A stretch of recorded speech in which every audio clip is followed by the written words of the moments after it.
I perused. Good. Got it. You have to hit, got it. I perused the Rode website this morning, Ryan. And one of the things I saw on there that intrigued me was on your microphone section. There's a picture of a gray microphone with 3 black bands around it. And that's called the pod mic. Yeah. And that's the mic that I see. Oh, right there. That's the mic that I see all of the podcasters that I listen to. They all have that mic. And it's out in the middle of the room, and it doesn't have a styrofoam box around it like mine. Like we used to think you needed that. So I am very keen. It is a thing. Don't let the microphone trick you. It is a thing. It is a thing. So I am just psyched to learn about that mic. Yeah. Wonderful. And I'm glad that everybody, you know, that's a great start, Michelle. Like Rode.com, a great resource for everybody. Rode has flipped so hard on online marketing. And if you're not familiar, and this is part of the presentation, if we get over to slides, for the most part, I keep this very open, but Rode is a Sydney, Australia company. So even being in the US, we're technically separate from HQ, you know, and we're a distributor here in the US. And part of that job for me is to go and teach locals, local shops, really. It started with, you know, I go to mom and pop guitar shops, camera stores, and then I switched that to schools. I was teaching colleges and various things for audio recording schools and things like that. And then my bosses thought end user events, you know, on top of that. So going back to the dealers and then having this relationship with you all, the ones buying the product, using the product, whether that's having trouble or just what we call product placement, trying to figure out what mic to use where. I've been doing those classes now for about 5 years, and it's been really, really fun for me. It's a lot less boring than, you know, just going to 1,500 different retailers. No offense to them, but you know, they're busy. They're selling microphones, they're stocking products, and they're selling 1,500 different brands. So now I get to come to you all and actually talk gear, which is my love and passion. And so, good, awesome. Yeah, as the U.S. product specialist for Rode, I am not a commissioned salesperson either. So feel free to talk to me about your SM7B. I see Andy there with an SM7B. Awesome microphone, right? The Yeti, very popular microphone. So that's what I have, Yeti Blue. The Blue Yeti, that's right. All these microphones, you know, we have competitors, and you can call them competitors. The truth is that the technology is all the same for the most part. The audio industry hasn't changed really since World War II, except for the advent of phones, or I don't know if that's the right word, but the invention of phones that are portable and an audio jack in them or no audio jack, all that stuff. So a lot of conversations about just how do I plug this thing in. That's about 80% of my tech support calls. So Grace, when we met, you know, it was kind of that conversation, right? It started on a tech line, and a lot of that stuff can be solved by many different companies. And I'm not trying to say that Rode is the only one to do any job. And so as a non-commissioned salesperson, I get to have that conversation. Of course, I'm leading you to Rode. I was a fanboy of Rode before I ever became an employee of theirs. I've been doing it for 8 years now with them. And I'm very proud to work for a company, one, that's not outsourcing everything to China, and two, that's not, they're trying Yay. to, right? Yeah. Yay on that. Thank you. Yeah. They're just trying to make a high quality microphone at a lower price. And the way they do that is by keeping everything in-house. So, anybody have any questions on the Rode side or anything they've looked at of late? And then, Michelle, let me know. Are we going to do, like, I have a PowerPoint here, but we don't have to just do a PowerPoint, but I've collected a list of questions. oh, great. Yeah. And even Phil, I think Grace and I talked about 10 or 15 different questions. I think she even compiled a few, right? Yeah. We all want to start there. Phil had to be away. Oh. Well, I was just saying, like, the PowerPoint is really like a reference point. You know, I usually like talk through those and the questions. I love PowerPoints. I think they're great. If you have questions first, the better way to do it and the more fun, entertaining way to do it, and the way that lets me kind of geek out and rant, is you ask your questions, and then if I have a slide that coexists with it, which I usually do, I'll pull that slide up. Okay. Everybody cool with it?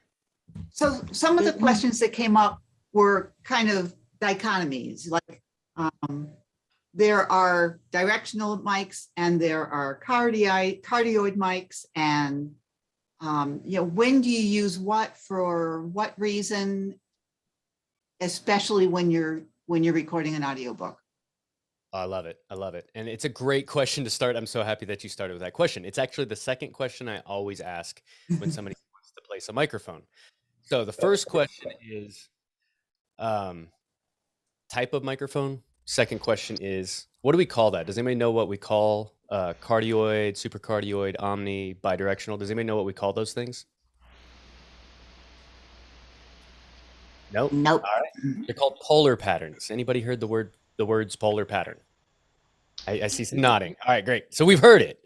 So those are the nerdy words that determine the polar pattern.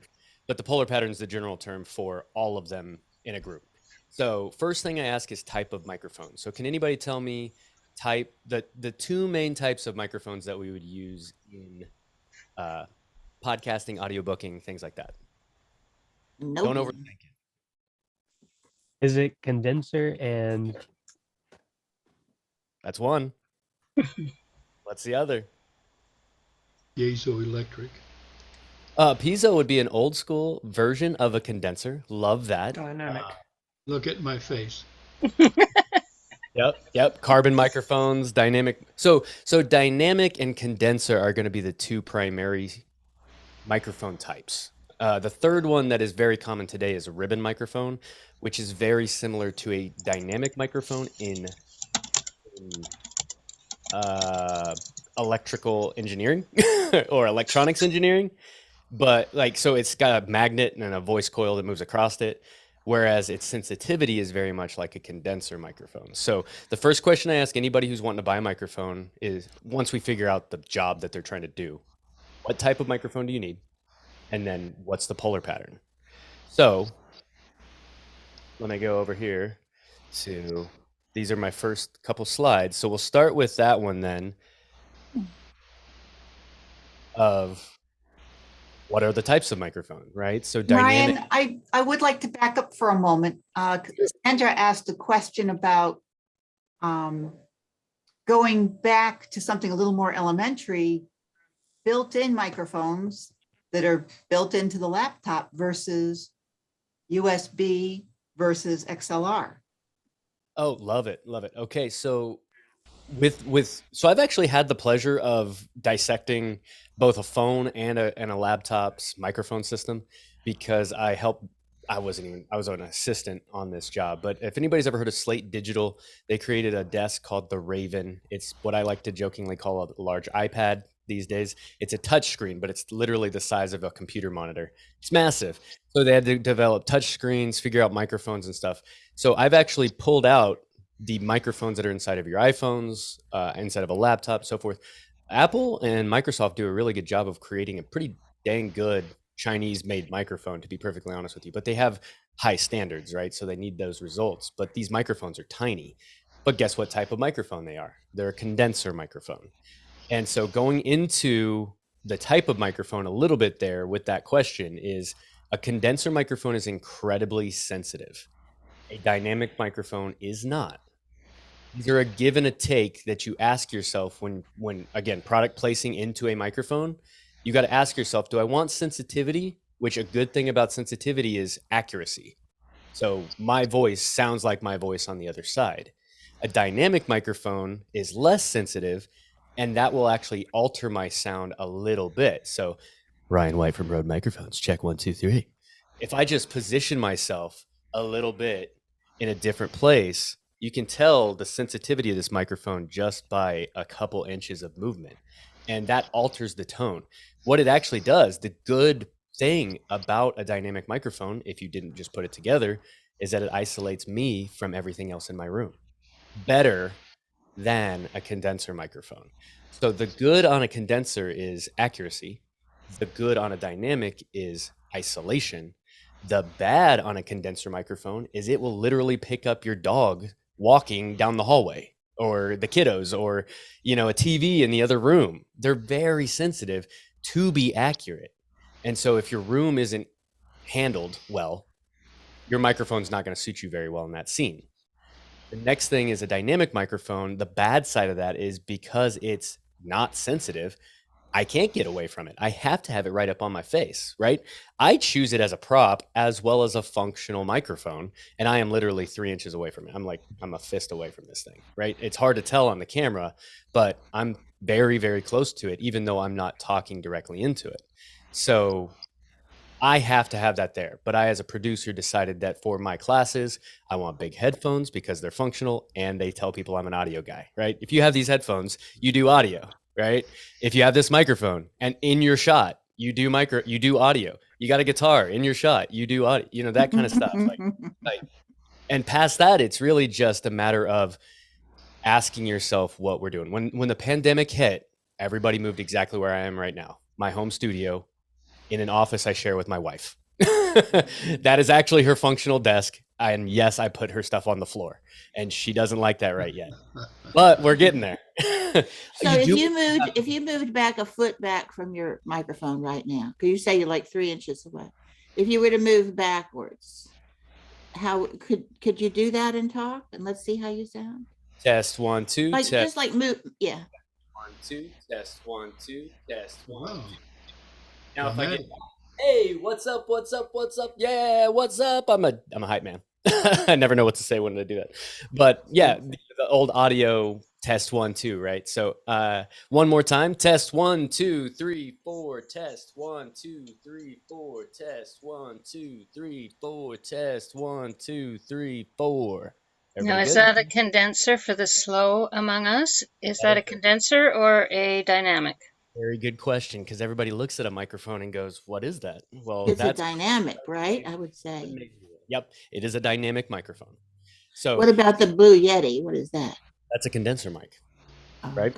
okay. So there's an inappropriate way of saying this that I learned in college, and I won't share that one. But RTM, read the manual, right? And we don't mean that as a difficult thing, but there are a lot of times I both taught audio in this school that I graduated from, and it was fun, and we were teasing the students. You know, I was once that student making those mistakes, but we'd come in and we'd see a microphone placed on the side of a microphone that was what's called end address.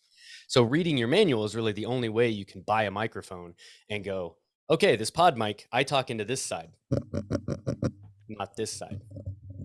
You can still hear that. But if I talk into it, you're going to hear cancellation. Yeah? Did everybody hear me say that?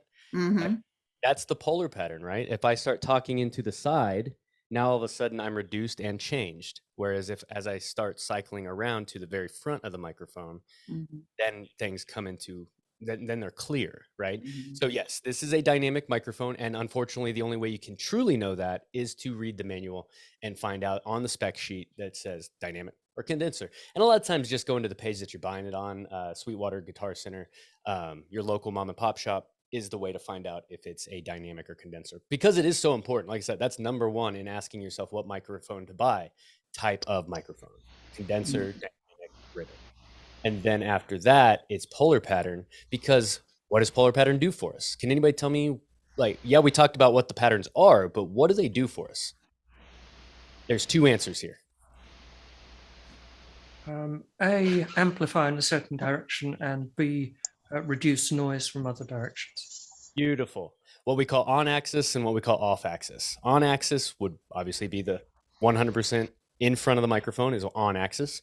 And then all the way into what we call the null point of the microphone, where it's trying to reduce everything it can, it's going to be called the null point. Okay, so in a cardioid pattern microphone, let me get you the visual here. Come on. I actually stole this from Shure. Don't tell anybody. This was the first one that actually showed a 3D version of this. This is what you usually see. Okay. So in podcasting or even in voiceover work and audiobooks, these are going to be your three primary types. And I'd like everybody to pretty much ignore the first one. As best as we can, I would like you to not be an omnidirectional, at least for the jobs that we're talking about. Does anybody know what direction omnidirectional picks up from? All directions. Everywhere. That's right. Very good. And then if you look at the cardioid pattern, it's about 50% if you just really generalize, and more on that in a sec. And then when you get into super and hyper, you start narrowing the field of view, if you will. Like think of a zoom on a lens, right? You kind of like pinpoint. And then to do that, the physics that actually make that plausible are cancellation chambers. They're actually getting rid of some of the frequencies to narrow that field of view down that the microphone quote unquote sees. So if you look, this is a top view of the microphone. So if I'm going to use my remote here. If this is a microphone and this is on axis for a cardioid pattern, then it's a top view. So I'm going to show you the top, and it's going to be on axis, cancel, and then on axis, right? So and then it slowly transitions. And then if you look back at that Shure one, you can see the 360 version of that. The middle one is cardioid, where it tucks kind of behind the grill of the microphone. And then on a super cardioid, it does have to let a little bit of a nugget of audio into the very, very back. And it's a common misconception with video people on shotgun microphones. Voiceover work, we use shotguns a lot as well. Well, what happens if your computer with its fans like whizzing behind it are behind that microphone? If you put one on your desk and then your computer, my computer's over here. So like if I just point that right now, the back of my pod mic is pointed at my computer. If I use a shotgun microphone with cardioid pattern, super cardioid pattern, what did I just do? I slightly amplified that computer right? The fan is going to be turned up just a little bit. It's very subtle, but it's more than a cardioid pattern. So two things I did in my particular home office. I know that this shoebox, as we call it in audio, is very small. It's 10 by 10, 10 by 15, give or take. It's square. Everything's flush. My voice literally bounces off this wall and comes right back to my microphone. It bounces off 3 more walls and comes back into my microphone and so forth. And then to minimize that, I chose a dynamic microphone for its lack of sensitivity, and then a cardioid pattern one because it will reduce about 50% of the audio from behind the mic, which allows me to point the back of that microphone at my computer and or something else noisy in my room. If you turn on an So what do you mean? You have 2 microphones? No, this microphone does both those things. So those are one does both of those. one microphone that's first what type of microphone it is, and then secondarily what polar pattern does it have. So this is a dynamic cardioid microphone. Everybody good there? Super nerdy stuff, but I hope I also portrayed why it matters. One of the things I try to do in my class is, okay, you just gave me a whole bunch of nerdy words that mean nothing to me.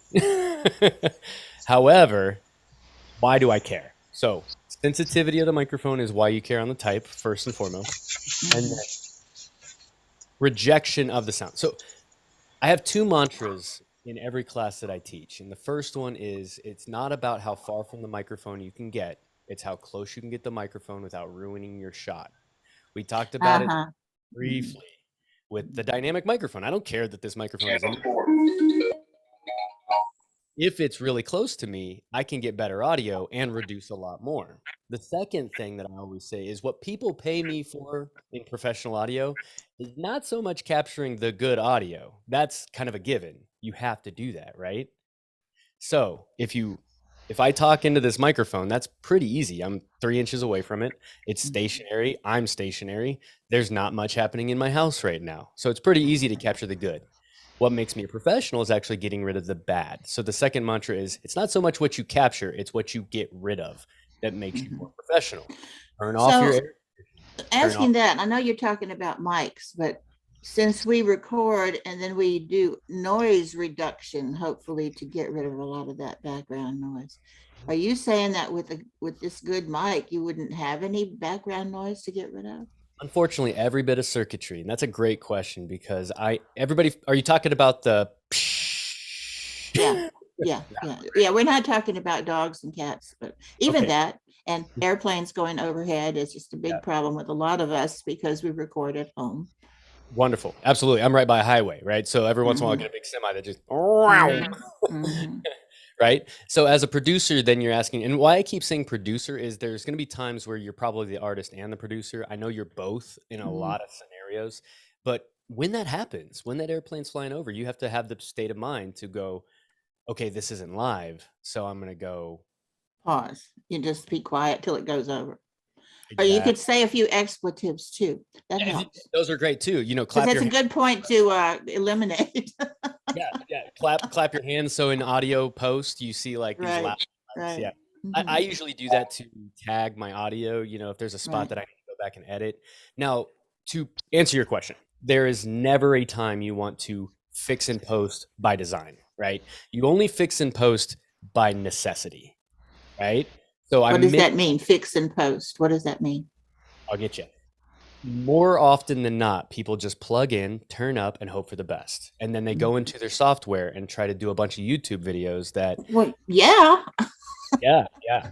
So the professional strategy is to, even with a budget-friendly piece of gear, equipment, whatever, if you go into it producing before you start recording, you can increase the quality just ever so slightly. But once you do that 5 more times, it exponentially gets better, right? And I hear this a lot. Like, nobody can replace your topic. Nobody can replace your story. You have to have good stories. You have to have good topics. Yeah, we all get that. And there are some people who will listen to your podcast, even if it sounds like you recorded it on your iPhone from 15 feet away, if your story is good. But every little bit that you increase in quality is going to be that much more of an audience that you get listening to your story.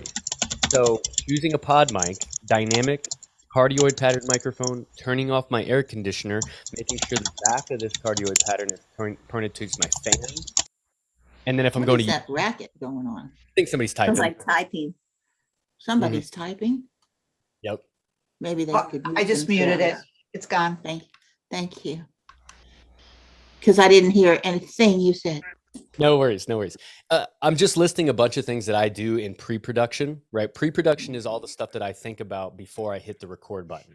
Okay, what does that mean? It means like, So I have a dynamic microphone. I chose the type and the polar pattern. That's production. Like I chose, that's pre-production. I chose that microphone actively to best suit my room. And then I plugged it into a Rodecaster Pro. That is chosen because, one, I work for that company, so that was easy enough. But what if you have a 2i2? Or what if you have just like an AI1 from Rode, or some kind of audio interface or a USB microphone? Well, then you got to run that into software. Setting it up to where you have good levels in your software, that's pre-production. Making sure you have enough storage on your hard drive, that's pre-production. Making sure you do a test run and making sure the kiddos are at school when you record, so there's less chance of noise. All these things are pre-production before you hit record to make your audio just a little bit better. And so you're saying your microphone plugs into another piece of equipment before it goes to the computer or whatever? Yep, one of the difference between XLR and USB, right? So we'll talk about that in a little bit too. That's where it is very important that you think about some of those things so that you don't have to edit in post. If you record when the kiddos are at school and you don't have to edit out spots or stop recording while the kiddos are making noise, that's crucial to have a better chance of better audio later in post. So now, what's post-production? Post-production is after you recorded, right? So things like denoising, right? So to answer your question, this is a long way around to say, like, if I have that psh underneath, first thing I didn't do was set up my microphone decently. But every bit of circuitry has noise floor. And one of the ways that we tell professionally if gear is decent is the amount of noise floor it has, okay? So having this pod mic, it's a dynamic microphone. It doesn't require any circuitry. It's really a magnet and stuff like that. So if I buy, sorry to pick on the Blue Yeti here, but it's a call. Yeah, that's the one I want you to pick on. Okay, good. It's a Chinese-made call this meeting. Yeah, it's a Chinese-made microphone that's very budget-friendly. I love that. Rode has an NT-USB. Now, we strictly on that microphone say that it's assembled in China. We have a goal of ours that is make the product in Australia, right? I told you that we make everything in Australia. So the capsule, which is where you talk into, the circuitry and stuff that's inside of that black plastic housing is all made in Australia. Well, then we have our own warehouse in China that actually assembles all those because we make a ton of them, right? It's just not as popular as the Blue Yeti. Blue specifically targeted the market and did an amazing job. There is absolutely nothing wrong with that microphone from a standpoint of using it correctly, right? If you use it correctly, that's the tricky part. Is there's certain tonal characteristics of it. One type of microphone, it's a condenser microphone. So is the NT-USB. Well, the biggest problem with the Yeti that I've found is actually user error, which is you have 3 settings on the Yeti to go omnidirectional, stereo, or cardioid? Mhm. In case of a sensitive condenser microphone, which setting do we think we want? Do we want omni, stereo, or cardioid if I'm doing a podcast into the Blue Yeti? I'm using cardioid because that's what they always told you to use. Is that correct? Why? Why do we want to? Oh, why? I have no idea because somebody told me to. Yeah, that's fair. What I told you earlier when we were talking about polar patterns, what was the reason that we wanted cardioid versus omni or stereo?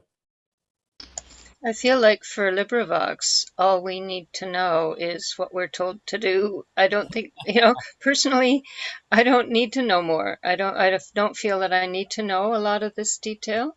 Sorry, but I do have a question. So Sure. when you get around to it, I'd like to ask about, yeah. I'd like to know. I'd like Yeah. to know. Sorry. and- Okay. So just because I don't mean to, interrupt. It's just in that way. It's just that number one, we're not professional, right? Nobody's getting paid for this. I think we're all act like professionals, but I would like to sound better. That's all. I just want to sound yeah. so much better. You want to get me paid. too, and so on. But my problem is so elementary, and my solution to it is going to have to be elementary too. There's only so much budget of time for research, etc., for this if we want to get recordings done.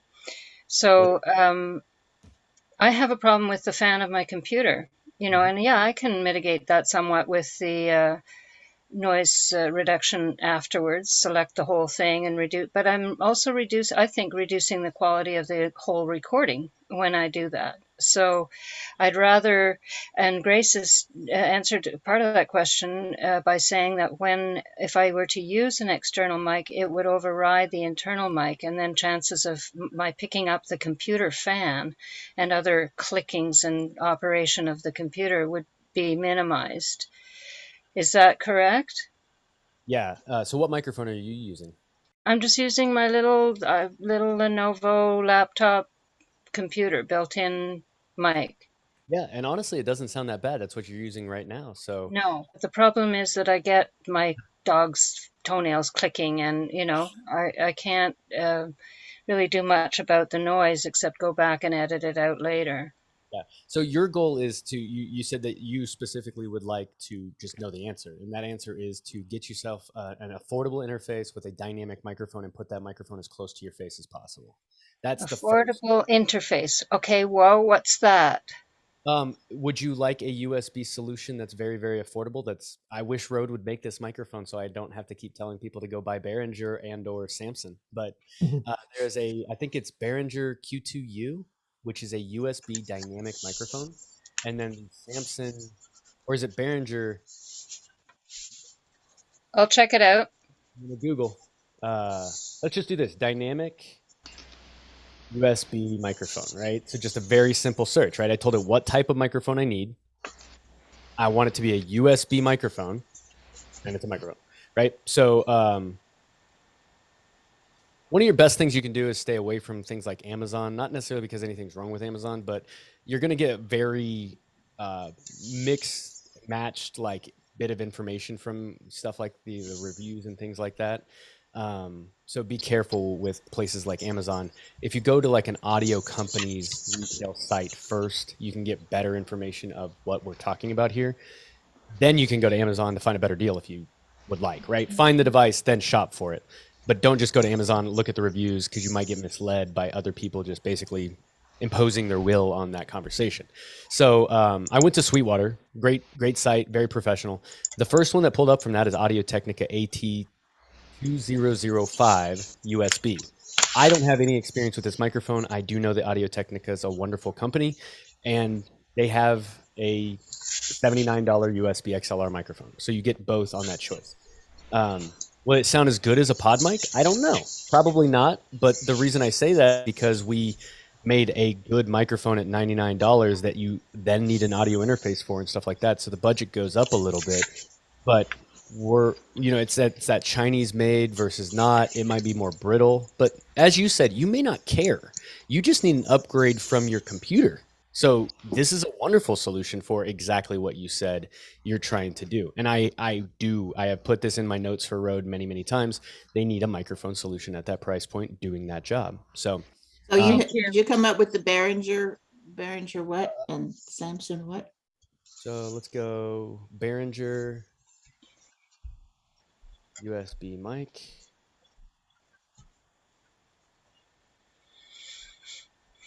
Maybe it wasn't Behringer. Maybe it was Audio Technica. I apologize.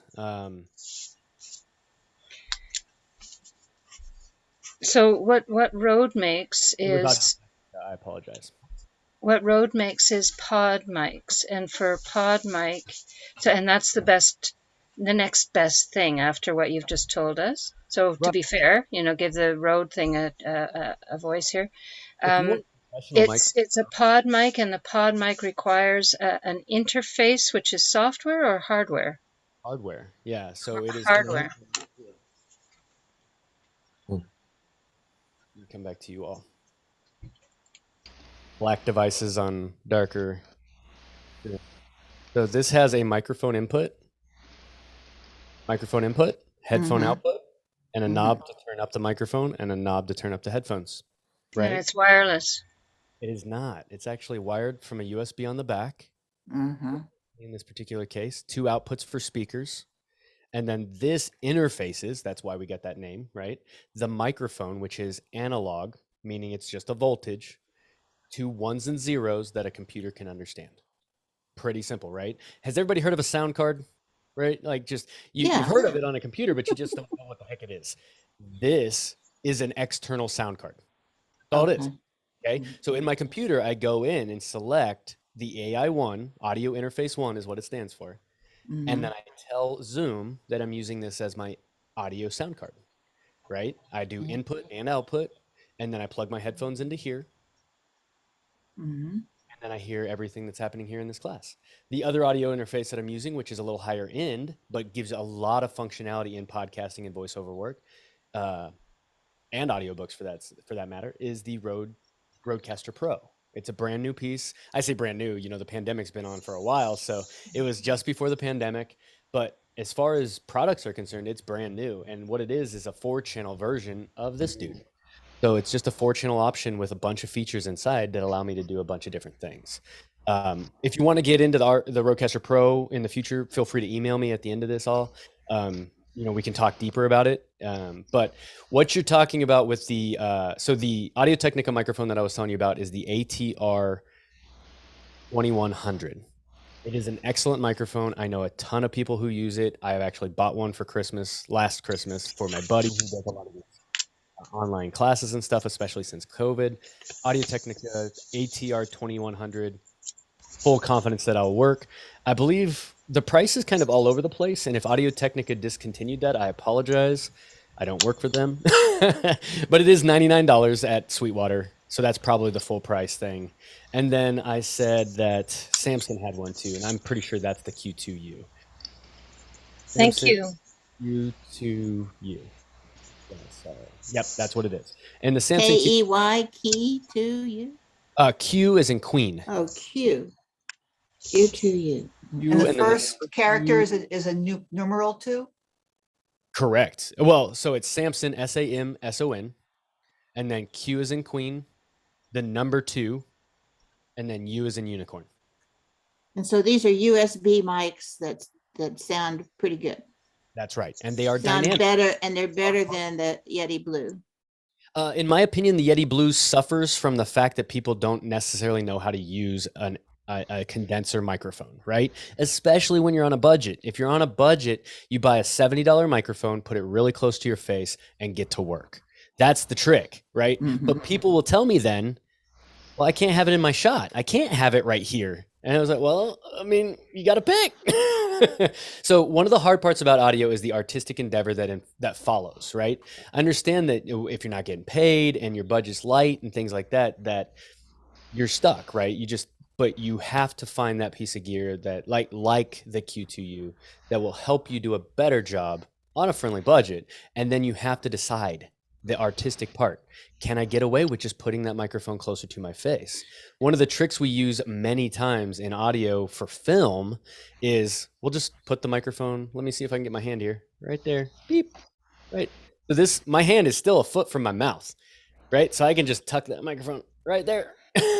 or just down just a touch. You know, I Like set up they have the boom mics. You see that all over the place. like I'm Uh, literally touching my hair. I mhm, can put a mic like right there, you know. mhm. So you're talking like a foot. So setting up your shot, and if you're podcasting, nobody sees you. If you're Right. No, we're not. We're not doing anything video wise. But yeah, let me ask you something about the Yeti. You say it's a condenser mic, therefore it can be further away. It could be yes. further away, but And it now also picks up all the. And it would do better if it was in a little box, like a stereo. Uh, it would. So here's the solution that I found. And this is a little bit pricier, but I've been wanting this thing for forever because I do music as well, right? So if you're doing voiceovers with something like the Yeti, and I think they have one for the Yeti, don't quote me on that, but this is I don't know if that's forward for you, it's backwards for me, but it's called Chaotica, capital K-A-O-T-I-C-A, Chaotica. So K-A-O-T-I-C-A. What it is literally a foam housing for my Rode NT1, right? And I know a lot of you are using things like an NT1A or an NT1. Now, that will never get rid of noise in the room. Let me back up. It will not get rid of dogs' toenails, right? And that's a common thing I get in podcasting, like just the dog just tippy tapping, right? That's very loud for such a simple sound. Like I hear dogs in everything, not even just barking, like them moving, them scratching, them tippy toeing. Like it's just really, really directional sound, and it goes straight into your microphone. So, I mean, my pod mic might even pick that up if my dog is tippy toeing like right down at my feet, right? So again, that gets to an artistic endeavor where you have to just unfortunately move the dog to another location for a little bit, right? or could you just build a cardboard box and line it with styrofoam and put your mic inside? That's what this is. Okay. So now what does this do, right? So this would be the same thing as building your own cardboard box, right? Mm-hmm. One of the problems if you build it too hard is that the sound will actually hit the back of that box and go right back into your microphone just the same. But And if it's lined with styrofoam, okay, so now it's going to get super nerdy. And that is that our frequencies that we talk in are from 20 to 20,000. Don't worry about that number. Just know that we talk in a spectrum. Audio is in a spectrum. So when I hit a kick drum, everybody knows that pretty familiar. You're pretty familiar with that with low frequencies, right? Boom, it hits a subwoofer or something like that, hits me in the chest. I feel it. Low frequencies are bigger waves with a lot more energy. That's why we feel a kick drum or a subwoofer.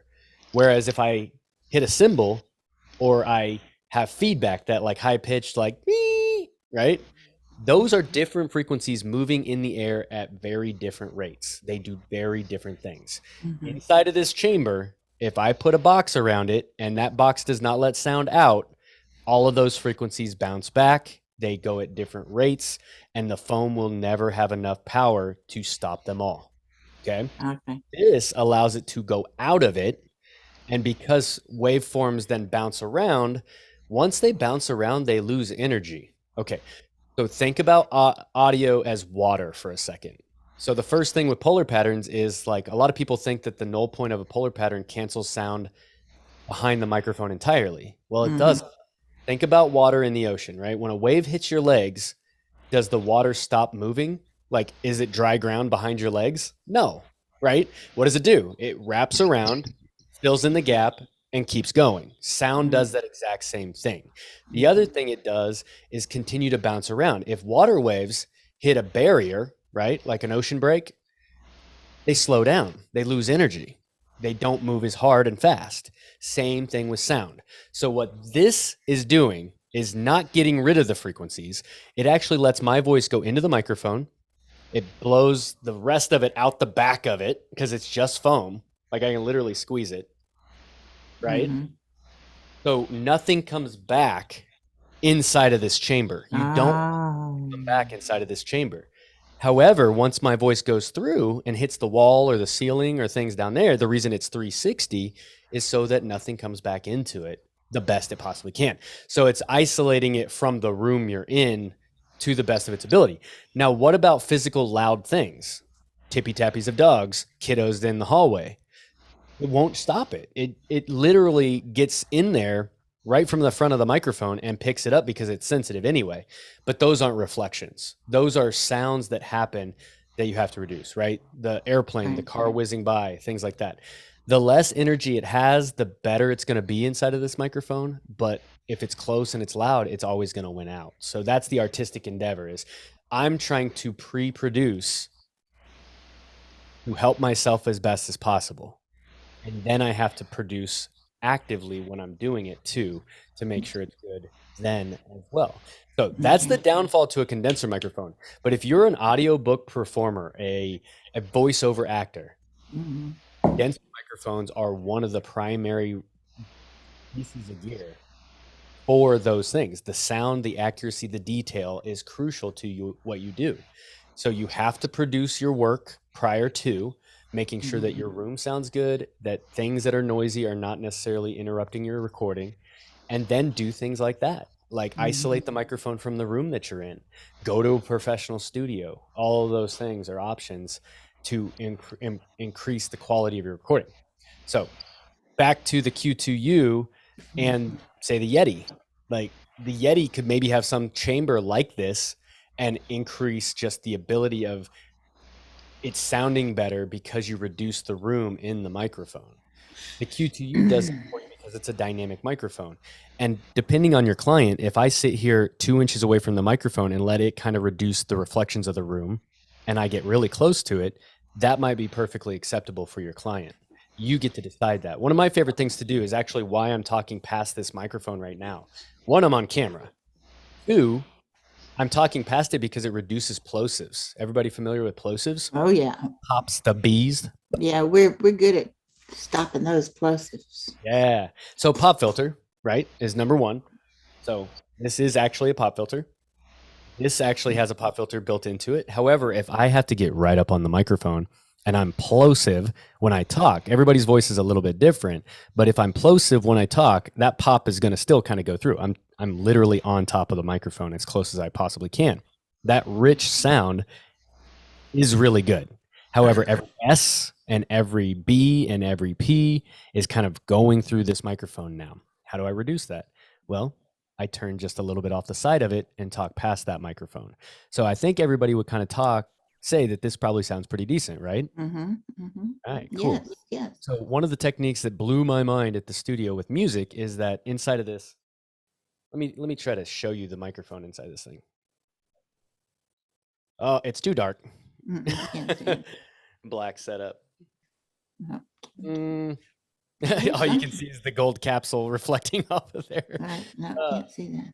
Okay, take my word for it. It's and go to Chaotica's website. This is a great piece. But the point is the microphone's right inside of it. If I turn that, like, so again, if I'm talking into my NT1A here, and then I just rotate that microphone just a little bit and talk past it, but still talk like, again, I'm right on the microphone, but all of my plosives are going Away from it, right? Mhm. right. And I still have that intimate sound that some people are going for with reducing those S's, some of the B's. So one of the things that's really bad about a condenser microphone is its accuracy can be bad. We don't really like a lot of lip smacks and breaths and squeaks, and our Right. mouth does a lot of noisy stuff. And Mhm. everybody who soloed their voice up knows that one, they hate the sound of their voice, but two, they're like, wow, do I really like spit that much when I talk? Yeah, we do. So- Okay, so with a Yeti, Uh-huh. does the top of the microphone have to point at your face, at your mouth, or, So- or can it be sideways? Can it be? It needs to be sideways. It has to be sideways, and it has a front. If I remember correctly, right? I'm no Blue expert here, Mhm. but if I remember correctly on my experience selling the Blue Yeti back in the day, it was a side address microphone. Again, this is something that you have to find out from Blue's manual, right? Mhm. But if memory serves, it's what's known as a side address microphone instead of an end address microphone. So this is an end address microphone, sometimes called a top address. The top is where I talk. So right here is on axis. I showed you this earlier, right, with polar patterns. So if I talk to the side, reduced audio. Some of these microphones literally, and by the look of it, even the pod mic is guilty of this. You can't tell, right? If I do this, it looks like I should talk into this side right here. Right. Mm-hmm. Not the case. It's an end address microphone. Okay. So you have to read the manual to find that out, right? And Rode puts that on theirs, and Blue would put it on theirs for the most part as well.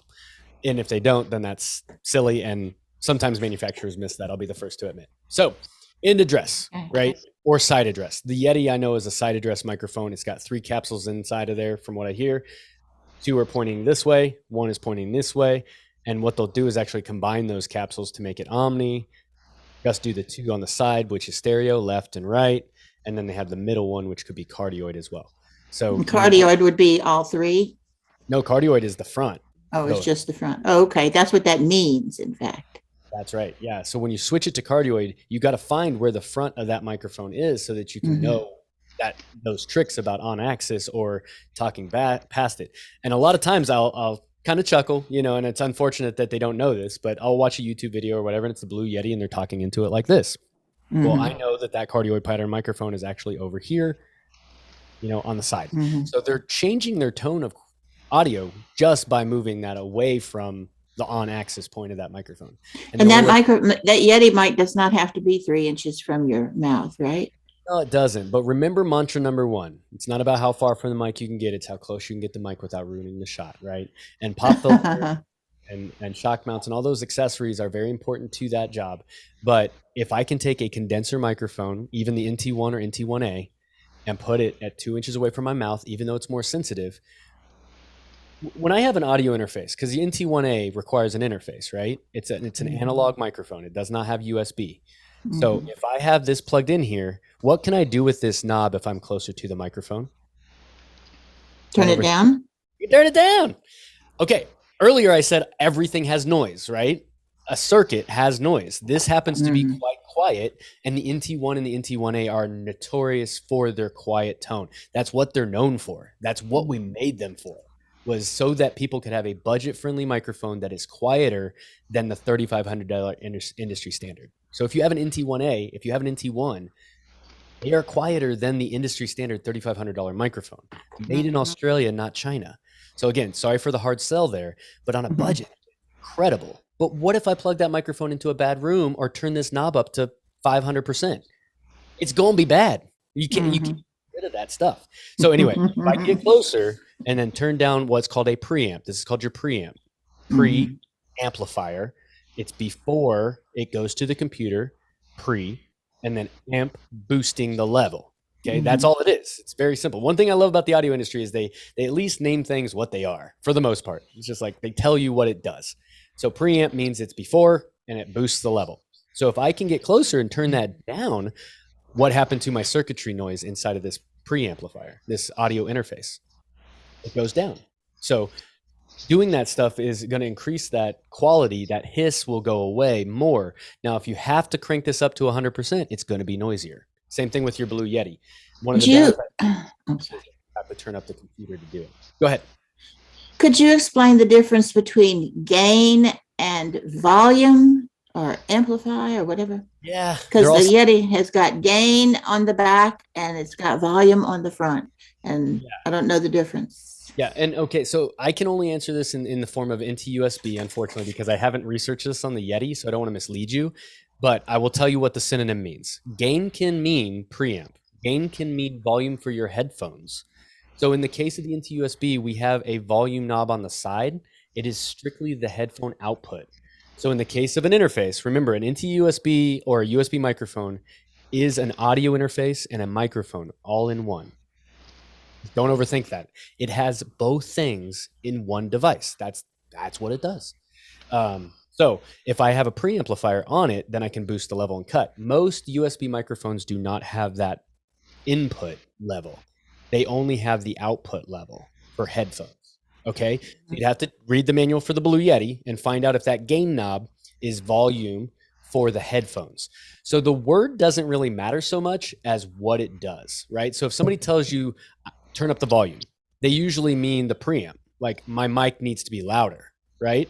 Or if they say, hey, I can't really hear you on my headphones, Well, turn up the gain on your headphones, turn up the volume on your headphones, turn up the amplifier on your headphones. They all mean the same thing, but finding out what device you're talking about is the crucial part. So back to your Yeti, back to the NT-USB. Because it's got both gain and volume on the same microphone, show you but a I guess it's two different. Yeah, let me show you a slide here. I actually had this at the very end because I didn't know if we'd get to this question or not, but I have a whole conversation about microphones set up on your computer. So let me show you this. This is a Mac. This is choosing your input and output audio interface. Do I have one for, yeah, Rode NT-USB Mini. That's the baby brother to the Rode NT-USB. That could also say Blue Yeti. Everybody agree? Well, what do you see right below that? Input volume. Oh, that is your computer's preamp for your USB microphone. In most cases, I can't stress it enough. Got to read the manual, right? The Rode NT-USB and USB Mini do not have a preamplifier in the microphone itself. It runs full volume, and then you go into your computer and control it. Okay. Everybody good? So where this is Okay. on Mac is also that's Windows. In Mac, it's at the Apple. So just give me a quick shout out if you're a Mac user. Anybody Mac? Just no, but I want you to back up for just a second. Sorry, say that again. The Rode NTIA and NTSB do not require the preamp. NT-USB and NT-USB Mini. So USB, right? Like the device we're talking about. NT is Nancy Tom. USB. Yeah. And then the big brother is just the NT-USB. No They Mini. don't require this interface, but the NTIA does. So the NT1A does. 1A. Yep. Right. Okay. Thank you. No problem. So what that is, to clarify that, is that the audio interface for a USB microphone lives inside of the microphone. It still has it. Crucial to understand that the NT1A, just because it requires an interface, doesn't mean it's worse or otherwise. It depends on your budget. But what you get from two devices doing two jobs is better quality. A microphone that's just a microphone is traditionally better than a microphone being an audio interface and everything. It's the jack of all trades, master of none scenario, right? So if I have one microphone just being a microphone, it's usually a better microphone. If I have an interface just being an interface, it's usually a better interface. When I combine them all together, then I get the jack of all trades, master of none situation where it might be perfectly suitable for what you're doing. I already told you about the Q2U and CPR, right? If that's true, and you can use those properly by using the techniques that we've talked about with the other stuff, polar pattern, type, and all that stuff, pre-production, the better your sound's going to be, even on a fixed budget, even with a USB microphone. Okay, Ryan, I have to interrupt with you right now to let everybody know that it's almost 12 o'clock. We have no time limit, but if we wanted to get back to Grace's questions, maybe she has some different questions that, I don't have to go anywhere, but you might have to leave at 12 o'clock. I don't know. So I'm not sure if Michelle, if you were in part of that chain, I actually had my secondary class postponed. They actually had do a very nice Christmas thing for a giveaway for a Make-A-Wish Foundation situation. And I, go do that, please. Okay. So that got postponed to January. So I am free for at least an hour. You do not have to use me for another hour if you don't want to, but if everybody's still like hanging in there. Grace is the one that's got all the list of questions. Yeah, a couple of things came to mind. And one thing is that we do have a number of members who do have Macs. We have Macs, we have Linux, we have Linux. All right. Beans. Also, another question that came to mind was we have a number of jack of all trades, and they have one or a collection of microphones. And I'm wondering if you can give some pointers. They may be very accomplished and experienced with being a DJ or a podcaster or a public speaker. Can you give some specific tips for getting the most out of a microphone when someone is narrating an audiobook?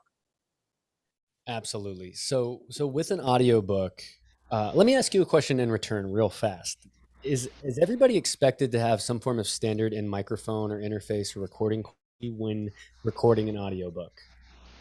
In LibriVox, people can use a phone, they can use the the built-in laptop speaker. They can use a Neumann. They can use whatever Love it. for them. No stipulations based on like you hear about like I just had the name of it and it went poof right on my head. Audio.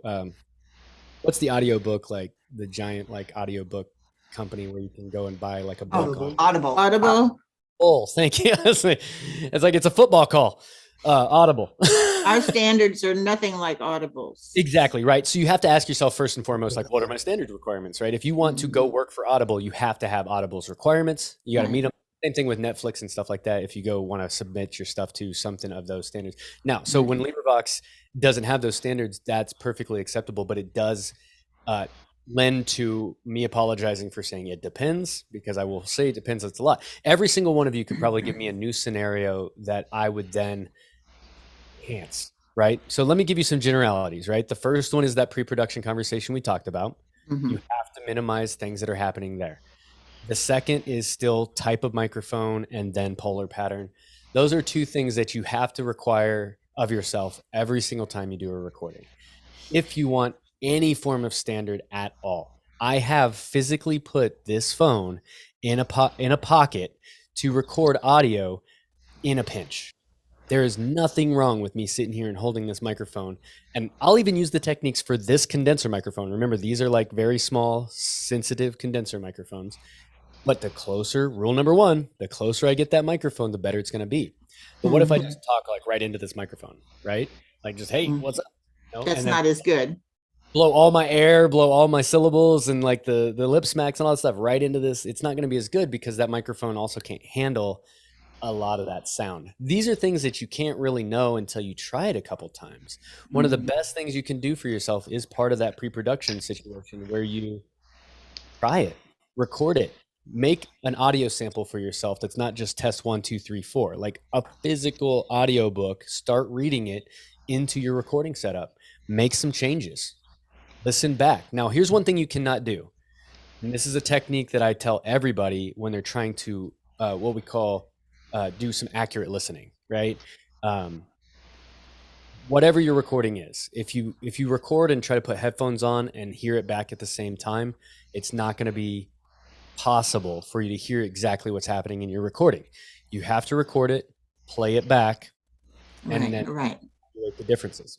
But let me tell you my setup for testing these things. So right now, again, I have a pod mic XLR cable, which is the standard audio cable, over to my Rodecaster Pro.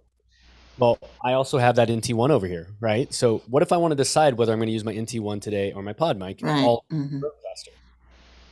First thing I do is plug the microphones in properly, set one on channel 1, one on channel 2. I go in and set the preamp, make sure the preamp's level is accurate. Okay. And remember, the preamp is this little knob. Or in the case of your USB microphone, that's software inside of your computer.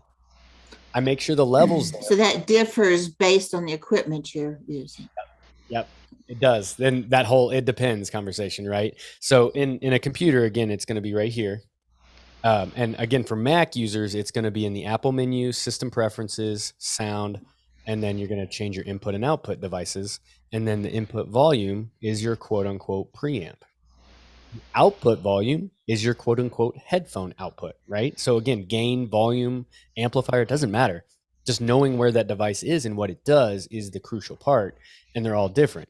For Windows, you got to go into like I'm on a Windows right now, so you go to the Windows menu. You go to the sounds, Go to sound gear, settings, system, sound, or you can just type in a search bar sound, and then you'll have input and output devices. So output is the top one there. I chose in this my Focusrite, and the input chose my Focusrite.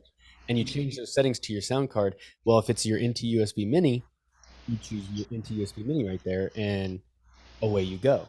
But you got to set the level positive level. You don't want it to be too quiet. You don't want it to be too loud, because in a digital world we get too loud. Okay, so going back to the testing of these two microphones and controlling them. Once everything's set up properly for recording, then I'll hit record and I'll say my line into the microphone 1, pod mic in this particular case. Okay, then I'll move immediately over to the NT1 and say my line into it. On playback, I'll just go back and listen to both those microphones as they were recorded and listen to the differences. See which one sounds better. Listen for things like background noise, echo, reverb, crispness of your voice. Is your voice too plosive? Is your voice too breathy, too smacky? You know, all these things. Well, don't give up on the microphone if it is, right? Let's say your NT1 happens to be too plosive. Well, what did I show you? I showed you just talk, instead of talking here, talk here, right? Go do that recording, play it back, listen to the difference when you then add a pop filter, when you add a shock mount, when you have the dog running out in the hallway, or have the, you know, or not. And that sounds weird to say, like literally go get your dog and see what it sounds like when your dog is making noise by you, but do it. Because if my dog barks at my feet and I want, you know, maybe I have a podcast about dogs, maybe I'm literally holding it, you know, do those things that can cause audio into your recording and play them back, and then pick what sounds the best. That's the best advice I can give for general audio recording, is the first three things: pre-production, then your type of microphone, then your polar pattern. To compare them, you have to record all of them in pre-production, play them back, and pick which one's best. Anybody have any Thank you. questions? That was a lot.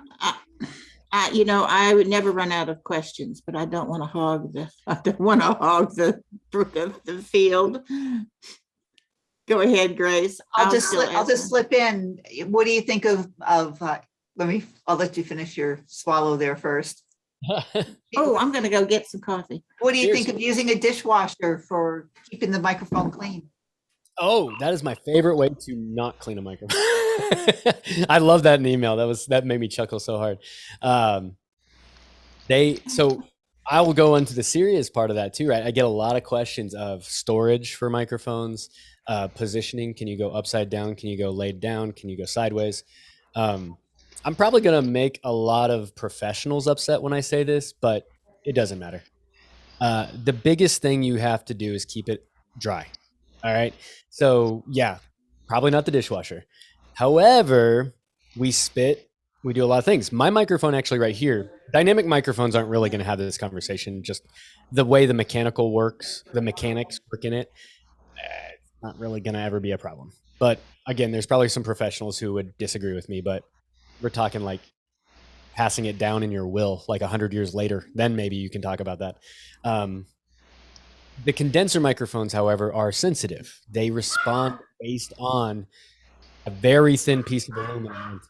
So if you have a high humidity area, if you have a lot of people talking on it constantly, like that can be problematic because more moisture is getting onto that capsule over time. And now the thing is, we also, along with many other manufacturers, they specifically put gold, what do they call it? Gold splutter. Like it's a gold spluttered microphone capsule. So like gold is fairly resistant to oxidation and decay and things like that. We're actively trying to create a diaphragm that helps you out so that it doesn't have these problems. But you live in South Florida and it's 90% humidity 90% of the year, and then you have it outside and you talk into it daily for 8 hours. That's going to be a wetter microphone, period, than North Wisconsin once a month, right? You see what I'm saying? You're kind of gauging that still. It depends, right? Storage, gravity. Like if I hold the microphone this way versus this way versus this way, it doesn't matter. Gravity is a constant force that's on these things, but sound waves are always happening also. There's not a time when your microphone's not listening to audio. What is audio? It's pressure waves just doing this to the capsule all the time. So gravity, yes, is another force that's doing it, but the whole time it's sitting there vibrating. And I would argue that vibration actually is harder on a microphone than gravity. Like one physical push is probably, now it's constant. Again, none of these microphones, especially to the quality in which they're manufactured, even in China these days, it's not a problem. It's just not. And again, by the time it is a problem, you've probably retired. You've probably passed on and handed the microphone off to somebody or resold it. So now, what about dust? What about accumulating dust?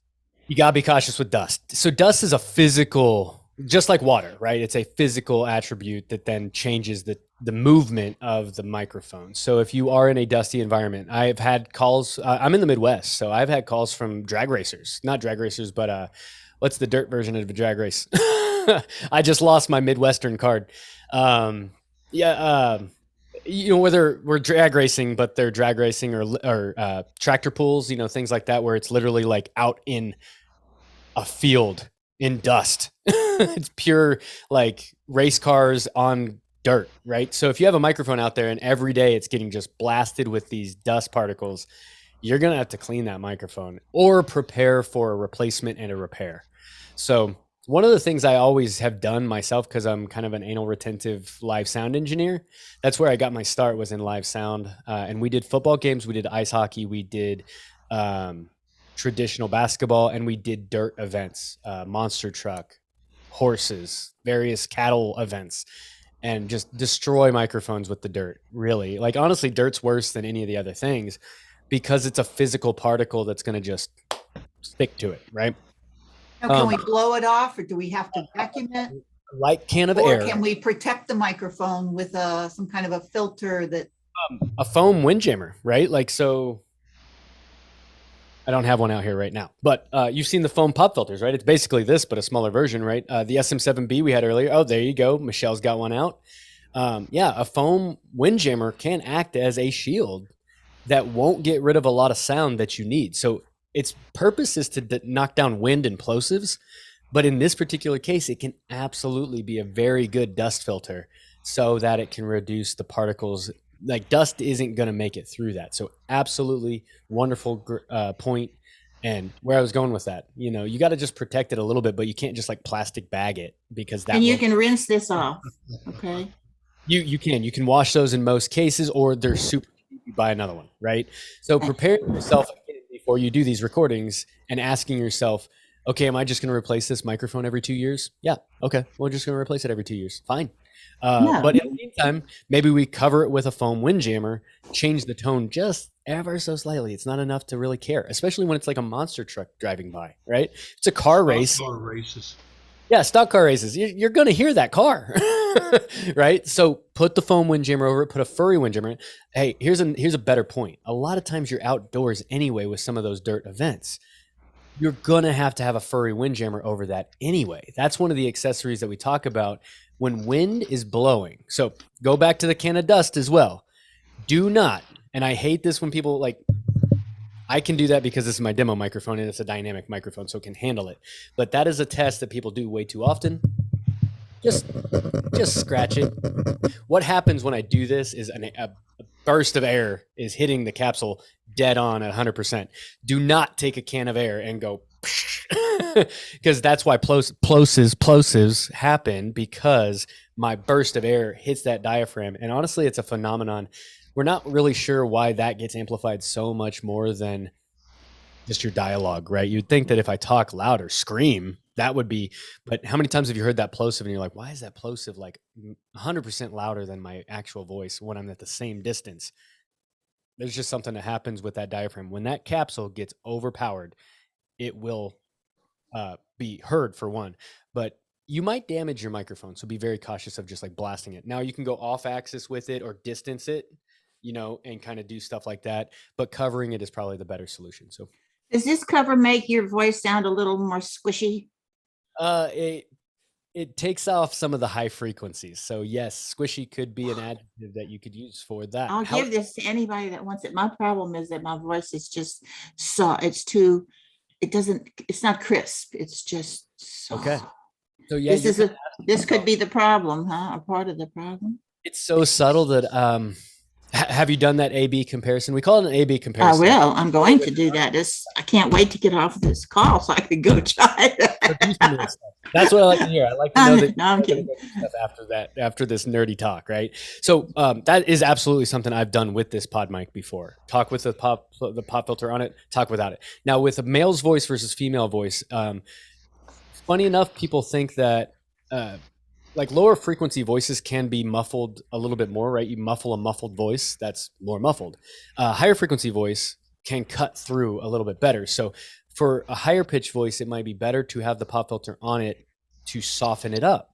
You might like it softened up, more. Now, if it makes you sound like Charlie Brown or something, no, Mhm. or one of the Muppets, I forget, it's one of the Muppets. Yeah. You know, if all of a sudden the detail in your voice is gone and that's too much, then you have to then go a different route. One of the best ways to actually use a pop filter like that is to actually just take it off of the microphone.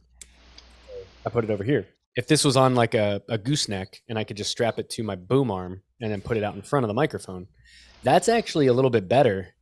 So let's check 1, 2, 3, 4. Plosive, popping the microphone. P, P, P, P. I just realized what I said. That's weird. Plosive, pop, pop, pop, bob, bob. Right? It's much louder. Ryan works for Rode Microphones. Ryan works for Rode Microphones. Ryan works for Rode Microphones. Ryan works for Rode Microphones. Could you guys hear a difference? I think everybody's kind of listening to a decent environment. Sounds good. Which was It better? sounds better without the plosives. I like your voice. I like it like that.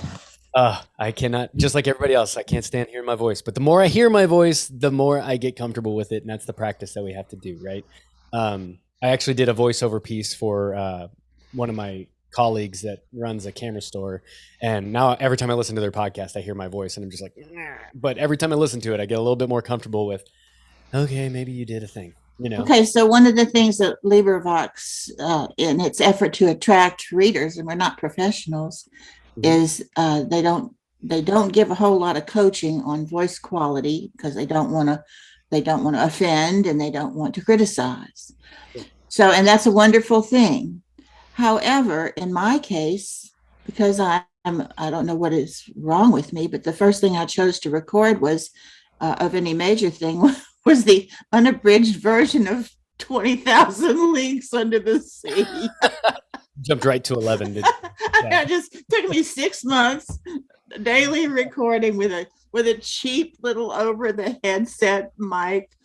And when I can't bear to, it was completely down the drain. If only my proof listener had said, Michelle, this is a huge project. Maybe you could consider getting a better microphone. It would have, I can't stand to listen to myself read that book. And my reading is good. My editing is good. My audio quality is like I've got something on my nose. It's just horrible. So I wish somebody would have given me coaching, which brings me to the question: could you coach us, or do you know, like if we were to bring a 5-minute snippet of our audio, and I don't know, we're looking for someone who can listen. Phil and I talk about this. Get someone who can listen to a 2-minute snippet and then take it into Audacity and apply the equalization or all the different things to make it sound good. Well, the short answer is no. Okay. But let me elaborate. I don't want to be so harsh.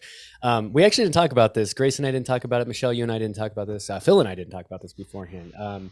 I'm a Rode employee, and I am obviously an audio engineer. I have my own personal company.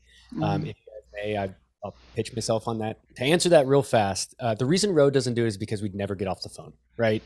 So it's one of those where, as a Rode representative, you can always call me to say, something's wrong with my pod mic. I don't know what's up. Right. And Ryan will talk you through that as a Rode representative and make sure your product from Rode is absolutely working. Got a Rodecaster Pro. I have had some calls with Rodecaster Pro when it first came out. Again, to be elaborate, Rode finally officially, with their latest update, said, we apologize, but we cannot be your personal audio engineers for the Rodecaster Pro because we have a job to do, right? Like if we don't make the microphones, how do you even have them, right? That kind of thing.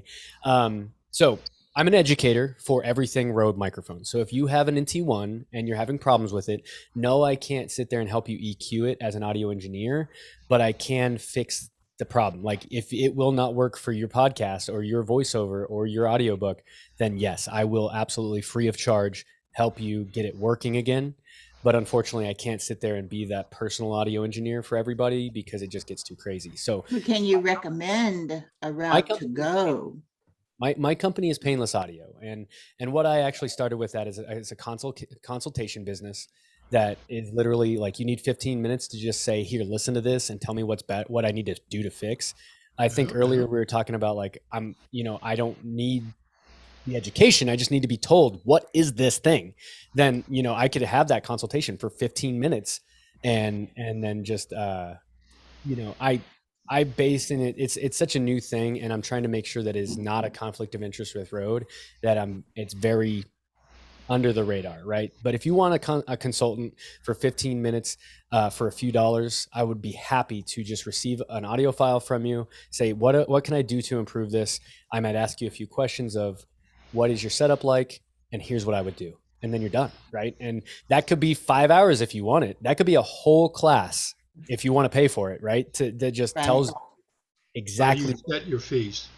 Why don't you give us your email address too? Yeah, for the record, would you give us all that? And we'll also have it, in print, but would you, for the record, would you record that here? Yeah, absolutely. So I'll give you both. Ryan.white@rode.com is the Rode one, right? So anything Rode. Again, I'm trying to make this as non-conflicting as possible. And that's RODE. That's RODE. I actually have it right here. So that. Right Ryan there. White at Rode.com. There you go. Ryan.white. Yeah, don't forget that dot. Yep. Okay, and then And the other one. consultation, it's Ryan at painlessaudio.info. So painless, PAINLESS, audio, AUDIO. .info. I don't even want to talk about Yahoo and how they screwed me out of .com, but it's painlessaudio.info. If you'd like to go to the website, again, it's just a quick synopsis of who I am. At some point I'm going to do a blog, but I'm just still trying to navigate the waters of painless audio versus Rode. I very much love the job that I do for Rode. Very big fan of Rode, and don't want to. You can be multi-dexterous. We all are. Right, exactly. I agree with that wholeheartedly. So painlessaudio.info is my website. Ryan at painlessaudio.info is a direct line to me and that consultation. I think I heard somebody ask, I charge $75 an hour, and then I just literally divide it by whatever the minutes are. If it's 15 minutes, then you just get a quarter of that rate. And again, most times it's just... Do you do the Cash App? I do Cash App, Venmo, PayPal, check in the mail. Zelle. I do it all. Do it all. There you go. Yep. Zelle I haven't heard of. I'm not sure with that one. The banks, many of the bigger banks have Zelle. ZELLE. I see it. Okay. Yeah, and the app, you know how Cash App is I think it's like a dollar sign. Yes. The Z is a Z with a line through it, so it's a dollar sign except it's a Z. Before. That's a good logo. I like that. I use that on my phone all the time to pay our yard workers and cool. other helpers, and it's just like click, click, click, and they're gone. They got their money. Awesome. No more checks in my world. Yeah. Love it. And I'm moving into that too. I think I pay one, because I'm in a small town outside of Fort Smith, Arkansas, called Pocola, Oklahoma. And I can't pay my water bill without, the credit card fees or things like that. So I do auto payment for that. I know. Yeah. I just walk down and actually hand off a check, because that's the I should pay the freaking fee, but maybe I'm stingy. We'd pay auto pay, and they take it out of the bank every month. Yep. And I don't even know what I pay. Mm-hmm. Yeah. So I'm right there with you. I do Venmo for a lot. I teach 5-year-old guitar lessons, and get a Venmo thing. And I'm just trying to stay active in the audio industry as well. There's something to be said about teaching is great, but if you're not doing it as well, then you can lose a step. So I'm also trying to keep those going for both. Now, in that, feel free to reach out to me personally. If you're looking for something outside of Rode, definitely reach out to me if you're interested in Rode, whether it's a product, the Rodecaster Pro, that AI1, USB microphone from Rode, those things, again, free of charge, because it's that sounds wonderful. Right. So Ryan, what LibriVox book do you think you might record first? Ooh, you want me to record one? What book would you like me to record? with my No, voice. that's not how it works. We can give you a free consultation on, in fact, in fact, Phil and I are working on a project, which Grace, you'd be interested in. We're going to get, we want to get newbies, people who just signed up for LibriVox to, we have a bunch of videos that they can go and get tidbits, you know, but we're going to give I'm going to give a tour of the LibriVox platform. Like, what is a newbie? How do they matriculate through all the forums and find things to read and follow up on all the conversations and stuff like that? So that's something we're going to be doing. Maybe we should invite you to that. Please Oh, do. yeah. Okay. And from there you can springboard in 1,000 different places on LibriVox. Love it. Thank you. Okay. I'll put you down. I'm gonna pencil you in. I have one And last question. One last All right. question that I saw circulating, Ryan, is can you help us to identify what mic William Jones has that has no apparent label on it? Bill, would you? Yeah, it's just covered. Oh, is that the problem? I don't see a A number of microphone. questions circulating around trying to figure, are you good enough to be able to identify what that is just by? Rotate that over here for me, William, in front of your camera there. Excuse me. You're good. Okay, it looks like an AKG. AKG. I I don't remember. what does it say right there in the front? That might be a hint. Right there by the shock mount, that big circle in front of it. What is it? What does it say? So rotate that around 180 degrees to you. I'm looking. I have like. Oh wait, I think there might be something here.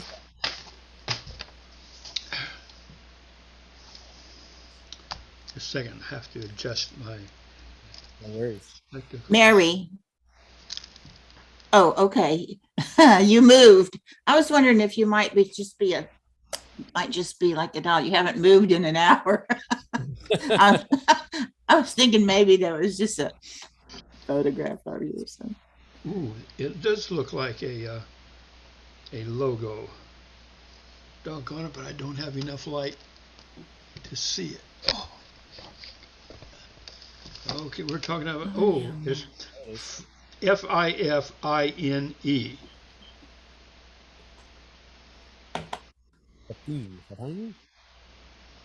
Yep, FIFINE. Okay, so no offense to your microphone. This is going to be a Chinese knockoff of every brand possible. So it looks like an AKG microphone. I'm looking at The price was right. Oh, and it sounds good too. There's nothing wrong with and your that's sound. great, right? Remember, anytime I say that, I'm not directly meaning to like offend or anything like that. It's you can do work with any microphone if you take into account those procedures that we talked about, right? So let me share this with you. Everybody see what I'm looking at? Yes, that's what my mic almost looks like. It's a blue Yeti is what that is with the fine logo or however you say that, right? And it's the same thing. Similar. It's similar, not quite. Right, exactly. And that's the other thing too is Chinese. I think that's it. The one that is highlighted because the cross section is not circular. Right. The part where the wire mesh is. This is going to be an emulation of the AT 2020 USB. So that's Audio Technica, one of those companies I was talking to you about earlier that's done this. I got another question. So that's going to be an emulation of the AT 2020. And then where'd my other? There it is. Sennheiser. USB mic. Okay, I got another question. Go ahead. Important question. Your microphone in relation to your desktop. Mm-hmm. Some people have a boom and it hangs from overhead, and some people have it sitting on their desk, and some people have it, I don't know, come booming out from the wall. Right. Mine sits on my desk on a 3-inch foam pad, and I don't notice that there's any problem with the desk vibrating or anything like that. Right. But some people say, "Oh no, it can't be in any way attached to your desk." So talk about that. Professionally, okay, so this goes back to, I'm so glad that we had the tech nerdy kind of conversations before, because these questions are now basically artistic questions, right? Choosing which is better. No, there's sound quality. Does the vibration of your desk affect your microphone? Well, you tell me. If I can physically vibrate a sound through my stand and microphone, would that be harder to get rid of than if it was not attached to the desk? Answer is yes. The reason I say that is because, okay, so has everybody heard of a shock mount? Another device that is like a pop filter. Usually you hear about them together. Shock mount, pop filter are usually in the same conversation. Again, this is like solid black, but this is a pop filter, shock mount, and this was a pop filter, right? When I had it on front there. This is a shock mount. It's isolating the microphone from vibrations. But is it it's on a stand on the floor? But that can isolate a stand from a microphone and the desk and all those things. Professionally speaking, we want to isolate the microphone in every instance from everything. So this has a pop filter and a shock mount inside of it. This stand is on a third desk, another desk, right? So I have my desk. Oh, a different desk. On, right? So can you hear that? Yeah, I can hear it. I could dance to it. Yeah, I can hear that. There we go. We'll get a groove going. Okay, so I hit my desk that is not attached to the microphone. Now I'm hitting the desk that It is attached to the microphone. Okay. How does that sound versus this? Much louder. Okay, so there's two things happening here. Vibrations happening on the desk as I hit it, going through the stand, still going into the microphone, even though it's shock mounted. Desk that's separated, not on the microphone, not the microphone's not on it, it's isolated from, those vibrations never get to the stand. Cool. Okay. So what are we hearing in the microphone then? Well, just physical sound. Ambient physical sound, right? Just hear the microphone actually like. Still can't hear it. Yeah. I'm pointing the microphone like right at it, and I'm hitting my light now. Sorry, I'm having fun now.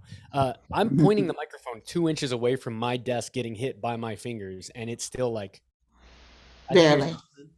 So that's what we're talking about. Now, what did we just do there? We did my pre-production test, which is compare the two. I compare what it sounds like with the desk attached and what the desk sounds like not attached. Right. And which was better? Oh, not attached. Much better. Answer, right? So that's the comparison we're talking about. Take 2 seconds to do that test and find out for yourself, right? And whenever anybody tells you have to do something, take it with a grain of salt, because can I get away with my mic on the stand on my desk, right? Audio mic. Is your mic on a tripod right on your desk? It's on a desk stand. Yep, exactly. You step back, like, there you go. Yep. Oh, great. Like a professional actual mic stand. Love it. Hey, could you pick that up again? I missed that. Could you pick it up again? Oh, and it's on your desk? Yeah. It just sits on top of the desk. It's a very heavy mic stand. I recognize the mic. I do too. Good looking mic. Mike. I got another one here. I got another one here too, if you can see it. Hey, your filter. Yeah, hey, into USB Mini. All right. So Mike has the chance there to do a test between his condenser into USB Mini with an interface built in and an XLR pod mic that's a dynamic plugged into an interface. What's your interface, Mike? I'm using a Focusrite Scarlett.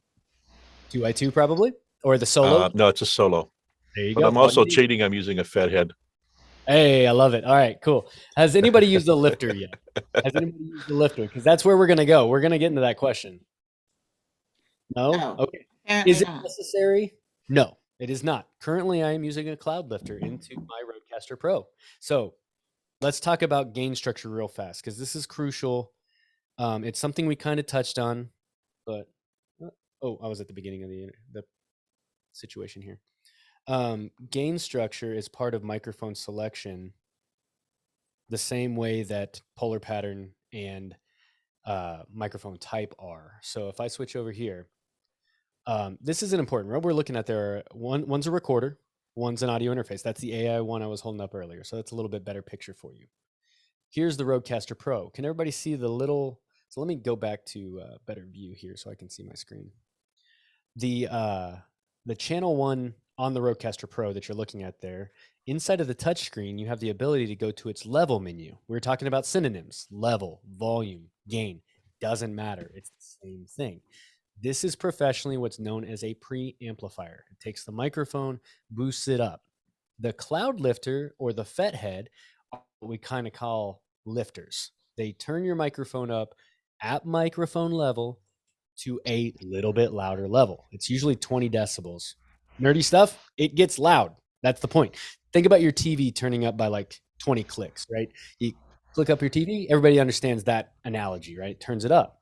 So what Mike's doing there is taking his pod mic and making it a little louder before it gets to the Focusrite so that the Focusrite doesn't have to do as much work. And so what we said was if it's louder going in, you can actually turn this down. A preamp, right? So in that gain structure conversation, I have to take my microphone, run it into the interface, and then go to its preamp and make sure the level is at about 75%. That's what we're usually aiming for in very general terms. Yes, you should do comparisons between quiet and loud and middle and not and lifter and no lifter and all those things.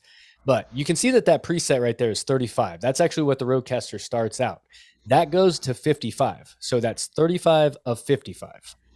When I have my cloud lifter boosting the level, it's actually at 20. So right now, what you're hearing me do is talk into this microphone through a lifter, and it's at 20 instead of 35. What did that do to my overall noise floor? That what we call noise floor, that hiss that we were talking about earlier.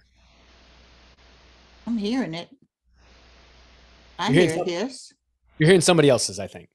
Oh, Hopefully not mine.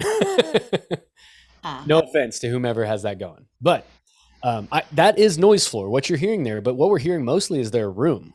That I hear like things happening in a room, not just like psh. However, that noise floor goes away if you reduce or if you increase the gain. That noise floor will get amplified as well. If you reduce the gain, the level, You hear oh, that? yes. reduce the hiss. Okay. So I'm going to get really nerdy for just a second. If I have 100% scale on these meters, I always talk in 100% scale because every manufacturer is going to give you a different level, a different number, and it doesn't matter. If I'm at 35 or 55, well, 55 is 100%. Agreed? Well, I want to aim for about 75%. 75% does not mean 75% of 55. It means Grace, why don't you mute everybody but Ryan, so we can hear what he's talking about. sorry. Yeah. So the meter, the number on the device doesn't matter. When those green levels start jumping up and down on these recorders or on this interface, we want them to be at about 75%. So I just move that level knob up and down till I get to the green bars inside of the Rodecaster Pro, which is about 75%. That is setting up my microphone to be optimal for audio. And again, it's a general term, but out of 100%, I'm usually aiming anywhere between 65, 75, 80%, depending on the sound I'm going for. But does anybody know what happens if you hit 100% on those meters with that little jumping meter bar? Clipping. Distortion then, right? So if physically in the digital world that we live in today at 100%, it takes a nice curvy wave. Think of water waves, right? They're nice and smooth and flowy. Well, if it hits a digital 100%, it just chops the top of that off. And our ears hear that on playback as distortion, that crackly, angry, aggressive sound. That's digital distortion. Clipping.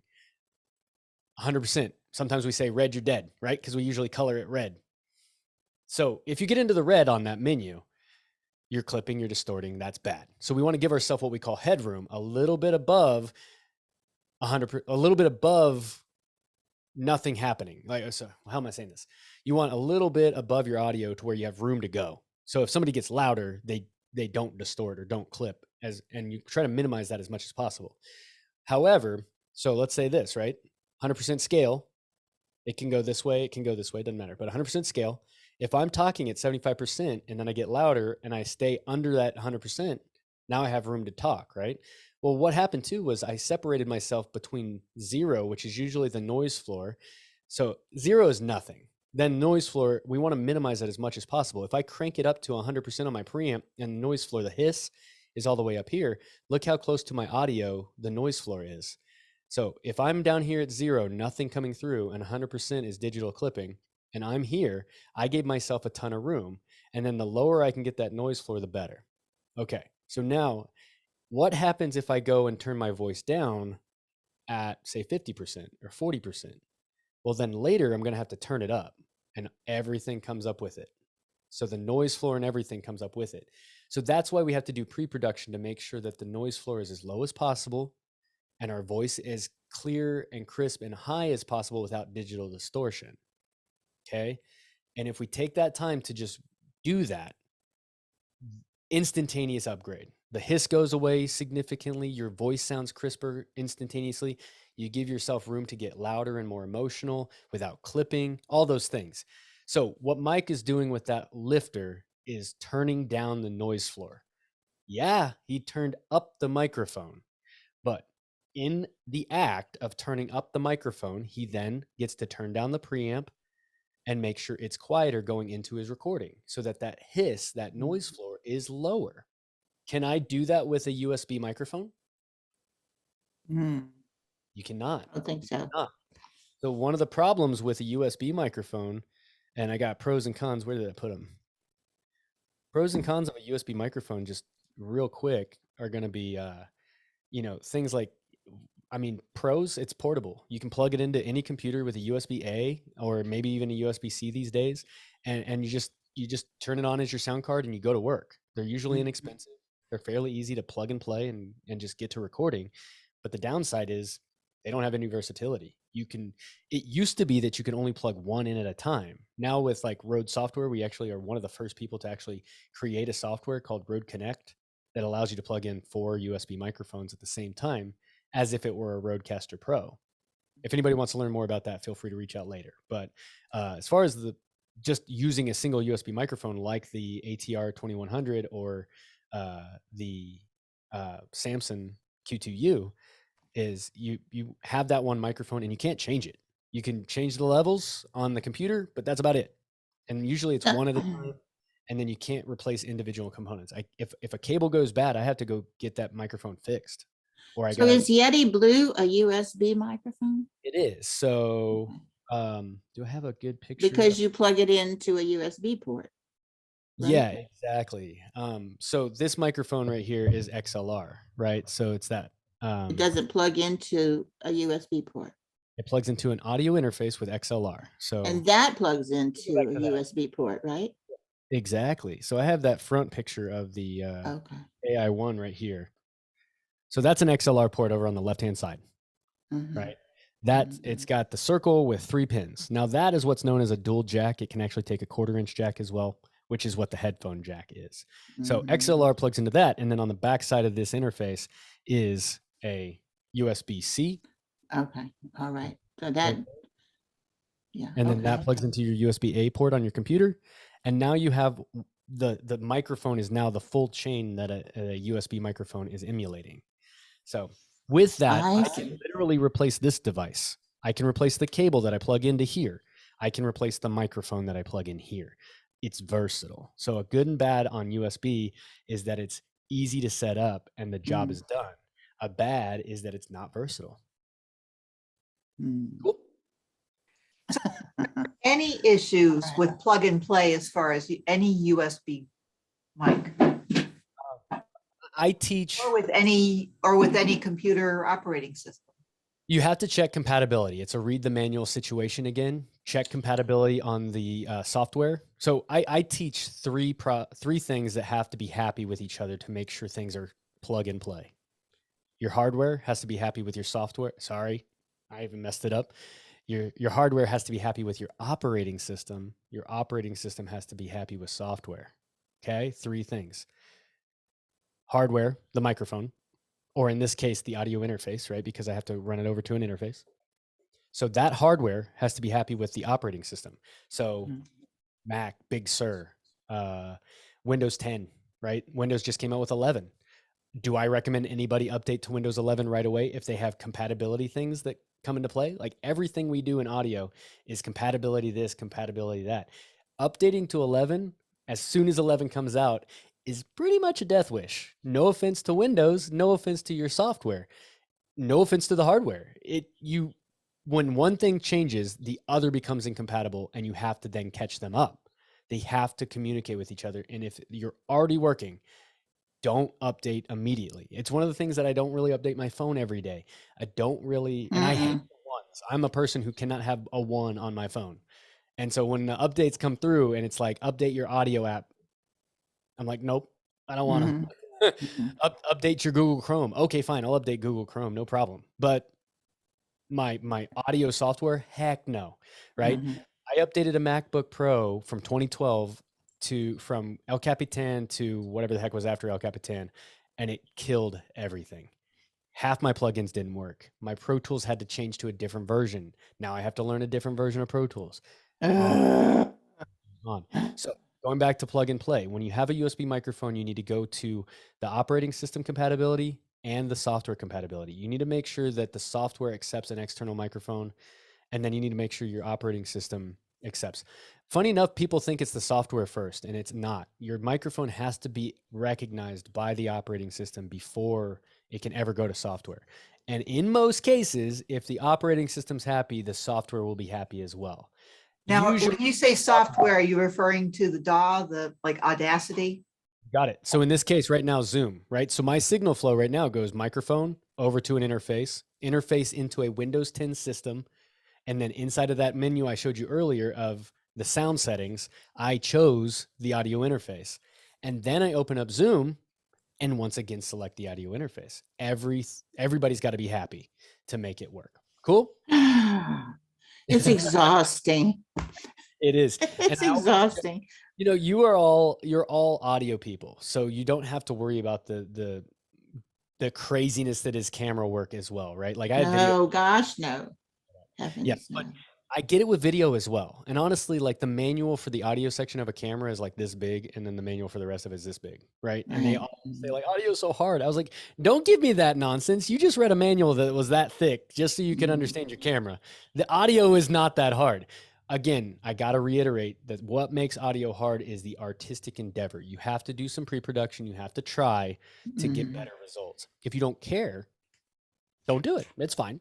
Right. You know, but get ready for somebody to be like, I can't quite understand you, you know. Okay. Some of us do care, but it's Right. not a requirement. But a lot of, I was told when I started LibriVox 7 years ago by one of the premier founders of the thing that the quality is up to the reader. Right. Not to LibriVox, but to the reader. As long as it's understandable, LibriVox accepts it, but that does not preclude that the readers can take on the responsibility to sound good as they can. And a lot of readers do. Very few readers don't care. Most of us really want to listen to ourselves and be proud of the countless hours we spend doing this, you know? Yeah, I 100% agree. Yeah, when you spend 6 months on a book, you want it to be. You'd like for it to be listenable. You would. Absolutely. Well, I'm going to have to sign out.